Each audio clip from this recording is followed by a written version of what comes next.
Assalamualaikum warahmatullahi wabarakatuh. Perkenalkan, saya Dimas Rusdi Husadi, NIM 1207070033 dari kelas Teknik Elektro A.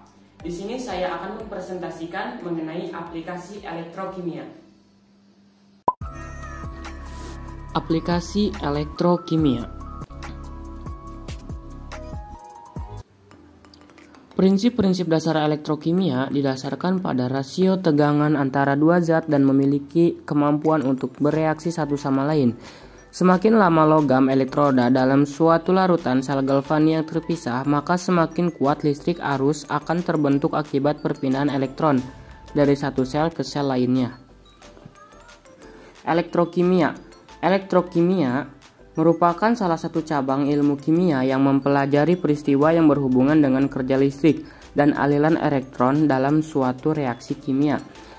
Sel elektrokimia terdiri dari dua elektroda, yaitu anoda dan katoda. Anoda didefinisikan sebagai elektroda tempat terjadinya oksidasi, dan katoda adalah elektroda tempat terjadinya reduksi.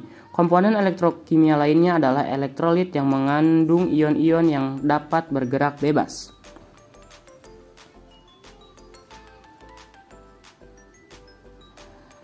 Dan selanjutnya adalah aplikasi dari elektrokimia, penerapan sel volta, yaitu baterai dan aki. Yang pertama adalah baterai. Baterai atau sel kering merupakan salah satu sel volta, yaitu sel yang menghasilkan arus listrik berbeda dengan aki. Baterai tidak dapat diisi kembali. Sel kering. Sel kering mangan terdiri dari bungkus dalam zinc Zn sebagai elektroda negatif, batang karbon sebagai elektroda positif, dan pasta MnO2 dan NH4Cl yang berperan sebagai larutan elektrolit. Dan berikut adalah reaksi yang terjadi. Pada anoda Zn menjadi Zn2 plus 2 elektron. Pada katoda 2MnO2 2NH4 plus 2 elektron menjadi Mn2O3 2NH3 plus H2O. Reaksi total Zn plus 2MnO 2NH4 menjadi 2N2 plus Mn2O3 2NH3 plus H2O. Aki atau akumulator merupakan sel volta yang tersusun atas elektroda Pb dan Pbo. Dalam larutan asam sulfat yang berfungsi sebagai elektrolit pada aki, sel disusun dalam beberapa pasang, dan setiap pasang menghasilkan 2 volt. Aki merupakan sel yang dapat diisi kembali, sehingga aki dapat dipergunakan secara terus-menerus.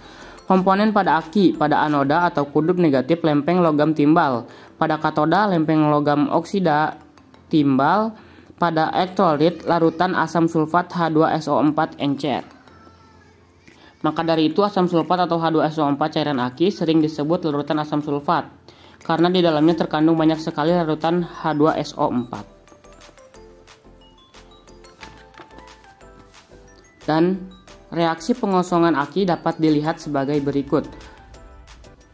Maka reaksi akhir dari sel aki berupa Pb plus PbSO4 plus 2HSO4 min plus 2H plus menjadi 2PbSO4 plus 2H2O.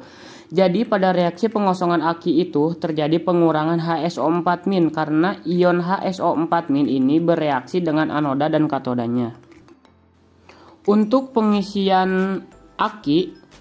reaksi pengisian aki dapat ditulis sebagai berikut. Dan pada akhirnya menghasilkan 2PbSO4 plus 2H2O menjadi Pb plus PbO2 plus 2HSO4 min plus 2H plus. Jadi dalam reaksi pengisian aki ini terjadi pengikisan endapan PbSO4 dan teregenerasi kembali logam timbal dan timbal oksida sebagai anoda dan katodanya. Cukup sekian penjelasan mengenai aplikasi elektrokimia. Mohon maaf bila terjadi banyak kesalahan. Wassalamualaikum warahmatullahi wabarakatuh.